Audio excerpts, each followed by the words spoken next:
నామ సంవత్సర మకర రాశి ఫలాన్ని చూద్దాం. మకర రాశి అంటే ఉత్తరాషాఢ నక్షత్రం 2, 3, 4 పాదాలు, శ్రవణ నక్షత్రం 4 పాదాలు, ధనిష్ట నక్షత్రంలో 1, 2 పాదాలు మకర రాశి ఫలాన్ని మనం ఈ సంవత్సరం మరి చూద్దాం. మకర రాశే కాదు, మకర లగ్న ఫలాన్ని కూడా చూద్దాం.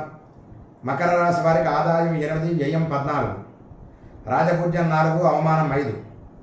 ఈ రాశి స్త్రీ పురుషాదులకు పెద్ద గ్రహబలంగా బాగున్నది. ఇది శని యొక్క రాశి. ఏలినాటి శని దోషం పూర్తిగా తొలగింది. తాము పట్టిందల్లా బంగారమా అన్నట్టు ఉంటుంది. గ్రహము ఆ యొక్క గృహములోనూ పైన ప్రాముఖ్యమైనటువంటి లాభదాయకమైనటువంటి పనులు చేయుట చేత గౌరవాదులు బహుమానాలు పొందుతారు. ఈ సంవత్సరం అప్రయత్న ధనలాభాలు చేకూరుతాయి. అనుకోకుండా ధనలాభం చేకూరుతుంది. అంతేకాదు స్పెక్యులేషన్ లాభిస్తుంది. అన్ని వర్గాల వారికి కూడా ఈ యొక్క గడిచిన 2.5 సంవత్సరాల కంటే కూడా బాగా యోగిస్తుంది. ఈ సంవత్సరం మకర రాశి వారికి కలిసి వస్తుంది. స్వశక్తి సామర్థ్యం పెరుగుతుంది. గృహంలో వివాహాది శుభకార్యాలు కలిసి వస్తాయి. పుణ్య నదీ స్నాన ఫలప్రాప్తి, నష్టద్రవ్య లాభం అంటే నష్టపోయిన ద్రవ్యం లాభించేటువంటి సంవత్సరం ఈ సంవత్సరంగా చెప్పారు. జీవితాధిక్యత, అధికారం వహించుట, శత్రువులను పాదాక్రాంతులుగా చేసుకొనుట, వాహన సుఖము, అన్య స్త్రీ పరిచయం, ఆదాయానికి మించిన ఖర్చులు, అధికార ప్రాప్తి, పాత గృహం లేదా స్థలం కొంటారు. మీలో అణిగి ఉన్నటువంటి శక్తి సామర్థ్యాలు వెల్లడవుతాయి. ఈ సంవత్సరం ఒక్కోసారి శని ప్రభావం వల్ల అనవసర వాగ్వివాదాలు కూడా జరుగుతాయి. కాస్త జాగ్రత్త వహించాలి. మకర రాశి వారు వ్యవహార భీతి కలుగుతుంది. దూర ప్రయాణాలు చేస్తారు. సోదరగీ వర్గాలతో విరోధం.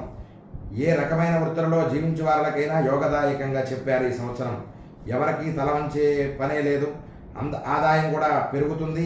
మీకంటే తక్కువ హోదాలో ఉన్నవారి వారి వల్ల పనులు పూర్తి చేస్తారు. అధికారం పెరుగుతుంది. ధర్మ కార్యాలు కూడా చేస్తారు.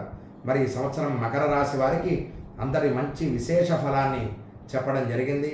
అంతేకాదు మకర రాశే కాదు, ఇప్పుడు మకర లగ్న జాతకుల యొక్క పరిస్థితిని చూస్తే మకర లగ్న జాతకులకు జరగబో 2.5 సంవత్సరాలు శని తృతీయంలో ఉన్నందువల్ల సోదరీ సఖ్యతలు, ధైర్యోత్సాహాలు ఉంటాయి. పంచమ దృష్టి వలన విద్యా వినోద పాండిత్య ప్రతిభలు లోకానికి తెలియబరుస్తారు. భాగ్యస్థానంపై శని దృష్టి వలన తీర్థయాత్ర లాభాలు, పితురార్జితం లాభిస్తుంది. 12వ స్థానాన్ని చూడడం వలన సద్వ్యయం కలుగుతుంది. రాహు ద్వితీయంలో ఉండి విశేష ధనయోగాన్ని కలగజేస్తాడు. ప్రస్తుతం గురుడు పంచమంలో ఉండి ఉద్యోగ భంగాన్ని, తండ్రి ఆరోగ్యాన్ని ఇబ్బంది పెట్టి ఉండవచ్చును.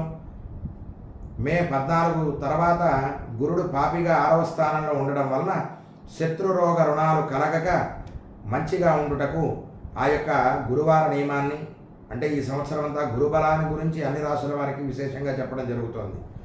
ఆ యొక్క గురుబలాన్ని పెంచుకోవడానికి ఆ యొక్క ఎర్ర శనగలను ప్రసాదంగా చేసి 5 గురువారాలు ఏదైనా శివాలయంలో పంచుట, అంతేకాదు దివ్యంగా గురు చరిత్ర లేదు సుబ్రహ్మణ్య స్వామికి సంబంధించిన స్కంద చరిత్ర పారాయణ చేస్తే దివ్యమైనటువంటి గురుబలం ఏర్పడి ఆ కార్యములన్నీ కూడా దిగ్విజయంగా అవుతాయి.